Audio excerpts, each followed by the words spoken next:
Hi. Hi dear. Hi. Mind ചെയ്തില്ല, അപ്പോൾ നമ്മൾ അടുത്ത ആൾക്ക് കൊടുക്കുകയാണ്. Hi. Excuse me. Hi. Good evening. Hi. Hi. Excuse me. Plan അങ്ങോട്ട് ഒഴിവാക്കിയാലോ? അപ്പോൾ നമുക്ക് ശരിക്കും പറഞ്ഞാൽ ആ പ്ലാൻ ഒഴിവാക്കാം.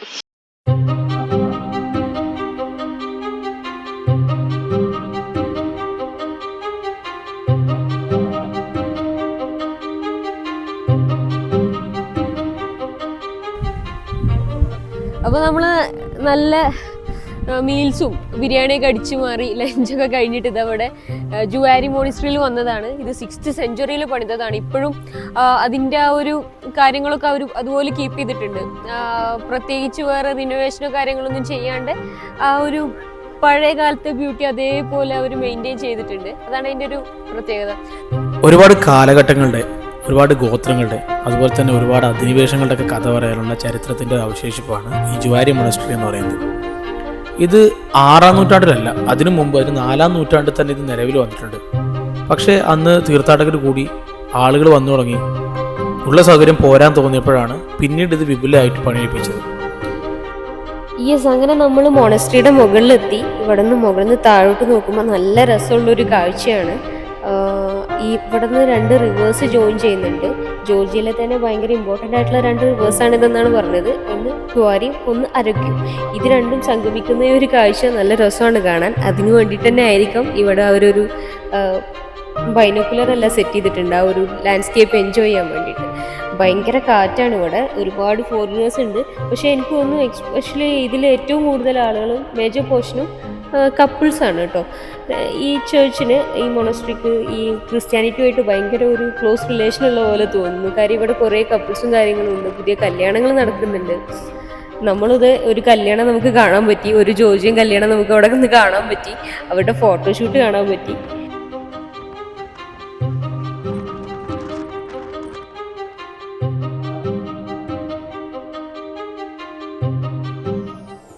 കാഴ്ചയിൽ ക്രോസിൻ്റെ ഷേപ്പ് തോന്നിക്കുന്ന ഈ പള്ളിക്ക് ജ്വാരി എന്ന് പേരിടാൻ കാരണം, ജ്വാരി എന്ന് പറഞ്ഞു കഴിഞ്ഞാൽ ക്രോസ് എന്ന അർത്ഥം വരുന്നതുകൊണ്ടുകൂടെയാണ്.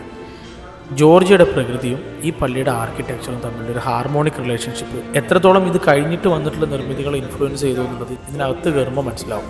ഇവിടെ ഒരുപാട് കല്യാണങ്ങൾ നടക്കുന്നുണ്ട്. പ്രീസ്റ്റ് വേറൊരു കല്യാണം നടത്തി കൊടുക്കുന്ന കാഴ്ചയാണ് പോയി കാണുന്നത്. കാഴ്ചയിലാണെന്നുണ്ടെങ്കിലും ഇതൊരു അനുഭവത്തിലാണെങ്കിലും ഇതിൻ്റെ ഒരു ഹോളിനെസ്സിലാണെങ്കിലും ഇത്രയേറെ ഇമ്പോർട്ടൻസ് ഉള്ള ഈ ഒരു പള്ളി 1994 യുനെസ്കോയുടെ വേൾഡ് ഹെറിറ്റേജ് കൾച്ചറിൽ ഇടം പിടിച്ചിട്ടുള്ള ഒരു നിർമ്മിതിയൂടെയാണ്.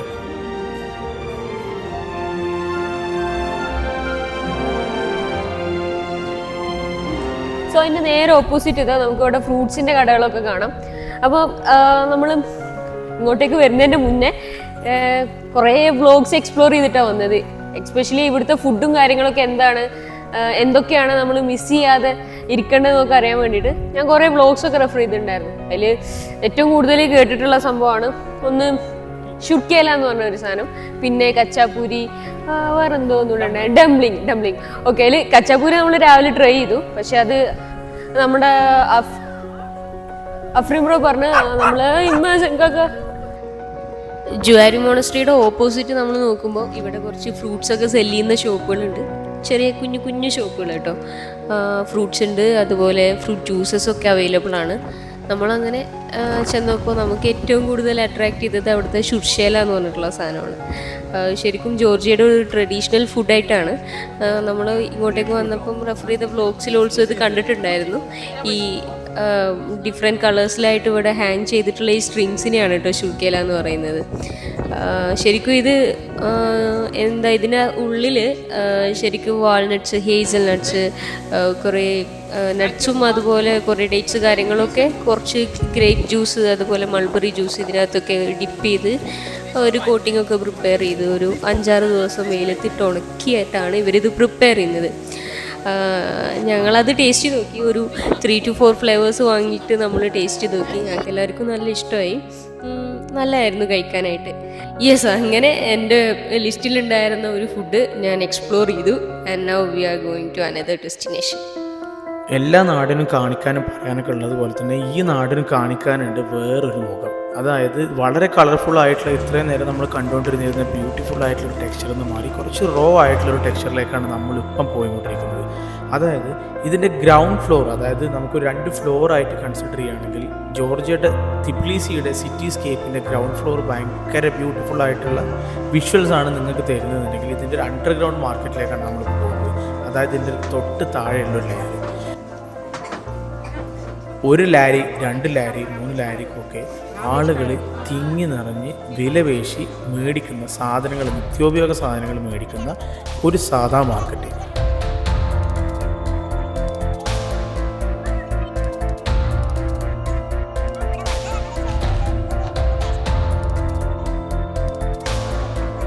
വളരെ ചെറിയ ആളുകളുമുണ്ട്, അതുപോലെ തന്നെ പ്രായം കൊണ്ട് വളരെ ഒരുപാട് മൂത്ത ആളുകളുമുണ്ട്. എല്ലാ ആളുകളും ഇവിടെ ഒരുപോലെ അവരുടെ അന്നന്നത്തെ വരുമാനത്തിന് വേണ്ടിയിട്ട് അവരുടേതായിട്ടുള്ള ജോലികളൊക്കെ ചെയ്ത് മാന്യമായിട്ട് ജീവിക്കുന്നു.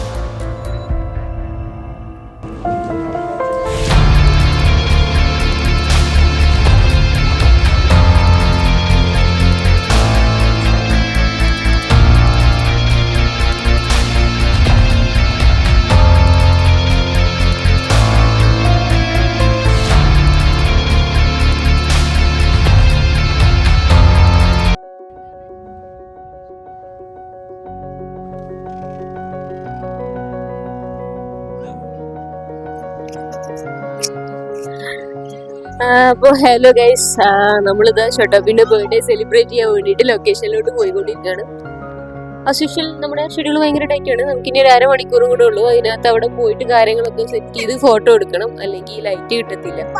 ഇവിടെ ഇപ്പോൾ സമയം ശരിക്കും 7 കഴിഞ്ഞു. 7 അല്ല, 7:45 ആയി. 8 PM ആവാറായി. 8:30 സൺസെറ്റ് എന്നാണ് അഫ്രിൻ ബ്രോ പറയുന്നത്. സോ അതിനകത്ത് നമുക്ക് ഈ കാര്യങ്ങളൊക്കെ സെറ്റ് ചെയ്യണം. കുറച്ച് ടാസ്ക് ആണ്, എന്നാലും അങ്ങനെ പോവാണ്. ഇപ്പൊ നമ്മള് ഷോട്ടോപ്പിക്ക് നല്ലൊരു ചെറിയ ക്യൂട്ട് കേക്ക് വാങ്ങിച്ചിട്ടുണ്ട്. അത് മാത്രമേ വാങ്ങിച്ചിട്ടുള്ളൂ. നമുക്ക് ഭയങ്കര ഡെക്കറേഷനോ കാര്യങ്ങളൊന്നും പ്ലാൻ ചെയ്തിട്ടില്ല. ഭയങ്കര ഒരു ചെറിയ മിനിമൽ പരിപാടി, നമ്മൾ മാത്രമുള്ള ഒരു ചെറിയൊരു കേക്ക് കട്ടിങ്. സോ അതിനു വേണ്ടിയിട്ട് നമ്മൾ പോയിക്കൊണ്ടിരിക്കുകയാണ്. ഒരു 10 to 15 മിനിറ്റ്സിനകത്ത് നമ്മൾ ലൊക്കേഷനിൽ എത്തും എന്നാണ് വിചാരിക്കുന്നത്. അല്ലേ ബ്രോ? 10 മിനിറ്റ് കൊണ്ട് എത്തുന്ന പറയണത്. ഓക്കെ, അപ്പോൾ ഞങ്ങൾ എന്താ പറയുക, ഒരുപാട് കാലമായിട്ട് ആഗ്രഹിച്ചുകൊണ്ടിരുന്നത് ഞങ്ങളുടെ ഒരു വളരെ വളരെ പേഴ്സണൽ ആയിട്ടുള്ള ടൈമാണത്. ഞങ്ങളുടെ ഷൊട്ടാബിയുടെ ബർത്ത്ഡേ ആണ്. സോ ലാസ്റ്റ് ഇയർ എന്ന് പറയുന്നത് എന്താ പറയുക, പല ഹഡിൽസും പല എന്താ പറയുക അപ്പ് ആൻഡ് ഡൗൺസ് ഉണ്ടായിട്ടും ഈ നമുക്കൊക്കെ അത് എന്താ പറയുക ഒന്ന് മാറാൻ വേണ്ടിയിട്ടുള്ള ഒരേ ഒരു റീസൺ ആയിരുന്നു ഷൊട്ടാബി എന്ന് പറയുന്ന ഒരു സംഭവം. പൂവിൽ നാവിരുന്ന കാറ്റ് വാഴ്ത്തിരുന്ന കാതൽ കാതൽ என்று பேசும். അപ്പോൾ ഞങ്ങൾക്കത് ആക്ച്വലി വളരെ പേഴ്സണൽ ആയിട്ടുള്ള രീതിയിൽ അത് സെലിബ്രേറ്റ് ചെയ്യണമെന്ന് ആഗ്രഹം ഉണ്ടായിരുന്നു. അപ്പോൾ സെലിബ്രേറ്റ് ചെയ്യാൻ വേണ്ടിയിട്ട് ഓഫ്കോഴ്സ് നമുക്കിപ്പോൾ നമ്മളെ ദുബായിലുള്ള നമ്മുടെ ഫ്രണ്ട്സ് ആണെങ്കിലും ഫാമിലി ആണെങ്കിലും നമ്മളെല്ലാം ഒരു പാർട്ടി പോലെ ഗ്യാദർ ചെയ്തിട്ട് ചെയ്യണം എന്ന് ആഗ്രഹം ഉണ്ടായിരുന്നു. പക്ഷേ അത് കുഞ്ഞൊരിക്കലും എൻജോയ് ചെയ്യില്ലാന്ന് തോന്നിയോണ്ടാണ് ഞങ്ങൾ ഫാമിലി ആയിട്ട് അത് സെലിബ്രേറ്റ് ചെയ്യാമെന്ന് വിചാരിച്ച്. வாழ்வோடு வளர்ப்பிறைதானே வண்ண நிலவே நிலவே வானோடு நீலம் போல இழைந்து கொண்டது இந்த உறவே உறங்காத நேரம் கூட ഉന്തൻ കനവേ കനവേ. സോ ഇപ്പോൾ ഞങ്ങൾ ജോർജിയയിൽ നമ്മളിതുപോലെ ഒരു വീക്കെൻഡ് നമ്മളിങ്ങനെ അങ്ങനെ ഒരു പേഴ്സണൽ ടൈം സെലിബ്രേറ്റ് ചെയ്യാൻ വേണ്ടി with no phone, no mails, no calls, nothing, അങ്ങനെ ഒരു സ്കീമായിട്ട് വന്നിരിക്കുകയാണ്. സോ നമ്മളിപ്പോൾ വളരെ സമാധാനമായിട്ട് കേക്ക് കട്ട് ചെയ്യാൻ വേണ്ടിയിട്ട് പീസ് ബ്രിഡ്ജിൻ്റെ താഴെ തന്നെയാണ് നിൽക്കുന്നത്. സമാധാനമായിട്ട് കട്ട് ചെയ്യുമെന്ന് അറിയില്ല, കാരണം അവിടെ സമാധാനമില്ലാത്ത ഒരാൾ കുറേ നേരമായിട്ട് കച്ചറാക്കിക്കൊണ്ടിരിക്കുന്നുണ്ട്. കട്ട് ചെയ്യേണ്ട ആൾ സമാധാനമായിട്ട് ഉറങ്ങുന്നുണ്ട്. വണ്ണ നിലവേ നിലവേ വാനോട് നീളം പോലെ അയ്യോടാ എണീക്ക് നമുക്ക് കേക്ക് കട്ട് ചെയ്യാം. ഉറങ്ങാതെ നേരം കൂടെ ഉന്തൻ കനവേ കനവേ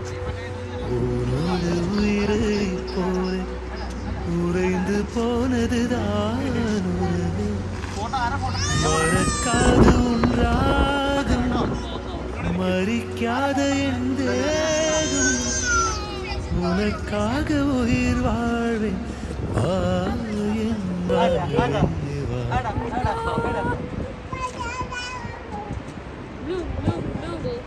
കേക്ക് കട്ടിയാൻ വേണ്ടിട്ട് ഒരു ഉറങ്ങിക്കൊണ്ട് കേക്ക് കട്ടിന്ന് അല്ല കേക്ക് കട്ടിയ സർപ്രൈസ് കൊടുക്കാൻ വേണ്ടി ജോർജ് വരെ ഇത്രയും പൈസ ചെലവാക്കി വന്നൊരു അവസ്ഥ ഉണ്ടോ? ഷോട്ടാപ്പി പപ്പട ഷോത്ത് ഷിന്ദിന് മുത്തേ ഷോട്ടാപ്പി വിട്ടു അമ്പാനെ അമ്പാനെ അമ്പാൻ വിട്ട് പോലെ വിട്ടു എന്നാ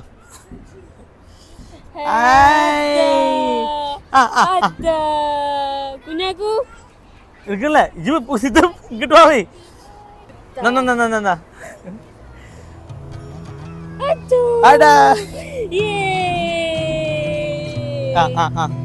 കട്ടിയത് കട്ടിയത്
ഓക്കെ. അപ്പോൾ സത്യം പറഞ്ഞാൽ കുറേ കേക്ക് ബാക്കിയുണ്ട്. അപ്പോൾ ഇതിപ്പോൾ നമ്മളൊക്കെ തിന്നാൻ കഴിയില്ലല്ലോ. ഞങ്ങൾ വളരെ സമാധാനമായിട്ട് പിന്നെയും പീസ് പിടിച്ചിട്ട് തന്നെ പോവുകയാണ്. റാൻഡമായിട്ട് ആളുകൾക്ക് കൊടുത്തു നോക്കാം, കഴിക്കൊന്നും അറിയില്ല. കാരണം ഇതിങ്ങനെ ഭയങ്കര അലമ്പായിട്ടുള്ള രീതിയിൽ ഇങ്ങനെ കട്ടായി, നല്ല കാറ്റുണ്ട്. കാറ്റിന് മാത്രമല്ല ഇത് കട്ട് ചെയ്യാൻ ഒന്നാമത് കട്ട് ചെയ്യാനും അറിയില്ല. അപ്പോൾ ഇത് അലമ്പായതുകൊണ്ട് ഇനിയിപ്പോൾ ഇത് ഇവരൊക്കെ കഴിക്കുമെന്ന് എനിക്കറിയില്ല. പക്ഷെ എന്നാലും നമുക്കൊന്ന് കൊടുത്തു നോക്കാം. Let's try. Okay. Hi hi dear. Hi. Mind ചെയ്ത് പോലും ഇല്ല. അപ്പോൾ നമ്മൾ അടുത്ത ആൾക്ക് കൊടുക്കുകയാണ്.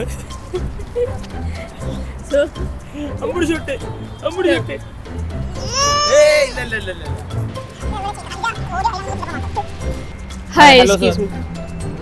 Hi. It's okay, our daughter's birthday, actually first birthday.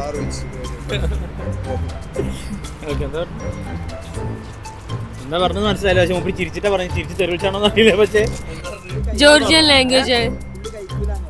കൈക്കൂല എന്ന് പറഞ്ഞു. Okay okay.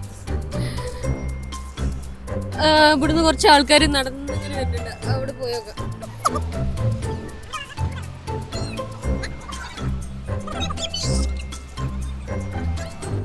Hi, excuse me. Hi, good evening.